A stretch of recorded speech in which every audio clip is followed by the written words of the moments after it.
So just as a recap, guys, what does the term empirical formula imply or mean? Got to know the definition of it. Simple. Simple what? Simplest. What kind of ratio? Simplest whole number ratio, okay? So we saw yesterday with a couple of examples that if after you've divided by the smallest number, if it was like 0.5, you don't round to the nearest whole number. You have to multiply every element by that in order to keep the same ratio. Because what is a ratio, guys, at its root word, like root meaning? It's just a what? It's just a comparison. Okay, so you're comparing one element to another based on their percent abundance in the element by mass. So, if empirical formula, guys, is the simplest, molecular is the actual formula. Now, I want to make a note here, and I want you guys to add this in your notes. Molecular can equal empirical. Okay, they can be the same, but they don't always have to be the same. It's like saying all thumbs are fingers, but not all fingers are thumbs, right? All thumbs are fingers, not all fingers are thumbs, because you got your index and your ring finger. So guys, all empirical formulas aren't necessarily, all molecular formulas can be empirical, but they're not all the same, okay?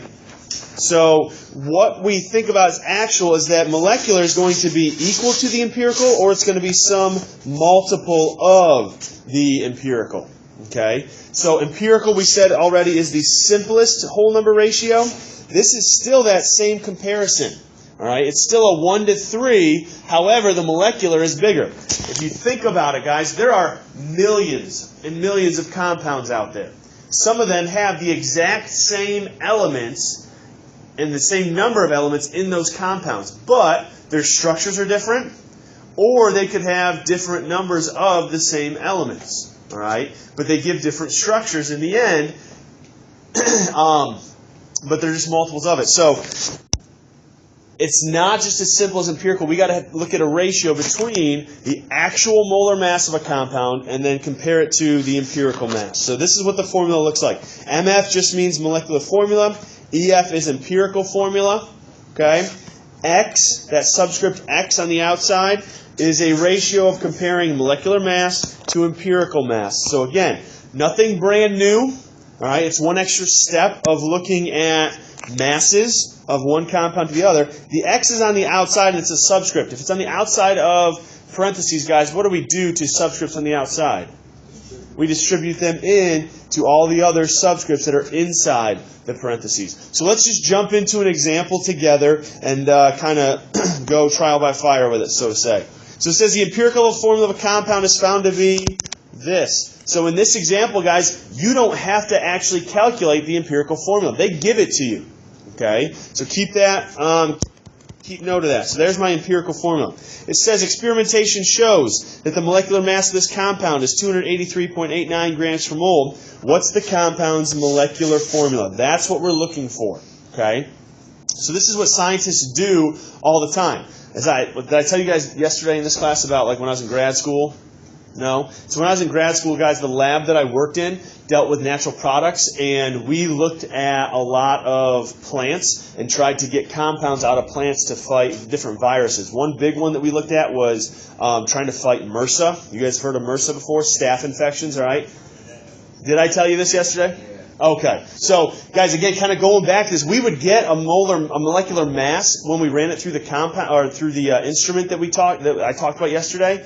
But we would still have to figure out what the structure was. So we'd have to find the empirical formula from the data that was given. Then we could find the molecular based on the mass that we have. All right. So this is the process that we would do regularly in the lab that I worked in.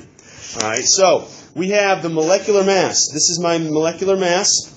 Okay, we're looking for molecular formula. So if we think our formula, MF equals EF times X, all right, then we got to figure out X, which is molecular mass divided by my empirical mass. So You might think, oh, what is molecular mass and empirical mass, guys? It's just saying it's the mass of the molecular formula, and then the mass, that's this one right here, and then this is just the mass of my empirical formula. So if I know the formulas, or if I know the mass, I'm good to go. Here's a side note. You will always be given, when you're asked to figure out the molecular formula, guys, they will always give you the molecular mass. Okay, so this is the total mass of the compound. You have to be given it, otherwise you have no idea what it would be. Okay. EMP for empirical mass. So, we got to figure out those two pieces to figure out the ratio. Well, molecular mass, I'm given. That's right here. So I'm going to plug that in. 283.89 grams per mole. Now, empirical mass. Was I given my empirical mass, guys, in this problem? Like, does it say empirical mass is this? No, I wasn't. Was I given something where I can figure out the empirical mass, though? Yeah, we have P2O5. That's our formula, guys. So we're just going to get the mass from that. So we've got 2 times phosphorus's mass, which is 30.97, plus we have 5 oxygens times, call it 16, okay? That's going to give us our mass for our empirical formula. Do the math right now. What'd you get for the empirical mass, guys? 87.94? Okay, we all agree? No? 141? Most people say 141 point.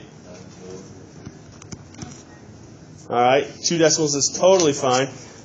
So, have we done anything brand new yet? No, absolutely not. Okay, we've done all these pieces before. So, guys, I'm going to take this empirical mass that I just calculated. Now I'm going to plug it in here. 141.94. Okay, what's x going to equal in this problem? 283.89 divided by 141.94. What do you get for x?